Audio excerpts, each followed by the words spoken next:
I now give the floor to Mr. Jeffrey Sachs. Mr. President, distinguished members of the Security Council, the issue before the Council today is not the character of the government of Venezuela. The issue is whether any member state, by force, coercion, or economic strangulation, has the right to determine Venezuela's political future or to exercise control over its affairs.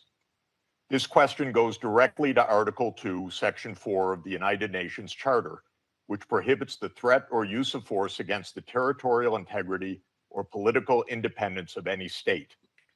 The Council must decide whether that prohibition is to be upheld or abandoned. Abandoning it would carry consequences of the gravest kind.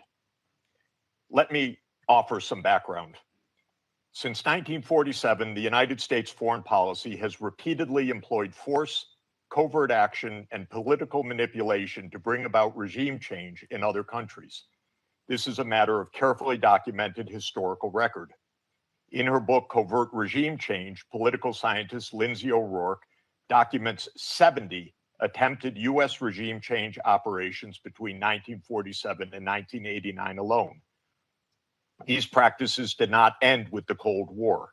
Since 1989, major United States regime change operations undertaken without authorization by the Security Council have included, among the most consequential, Iraq 2003, Libya 2011, Syria beginning in 2011, Honduras 2009, Ukraine 2014, and Venezuela from 2002 onward.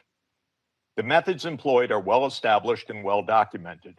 They include open warfare, covert intelligence operations, instigation of unrest, support for armed groups, manipulation of mass and social media, bribery of military and civilian officials, targeted assassinations, false flag operations, and economic warfare.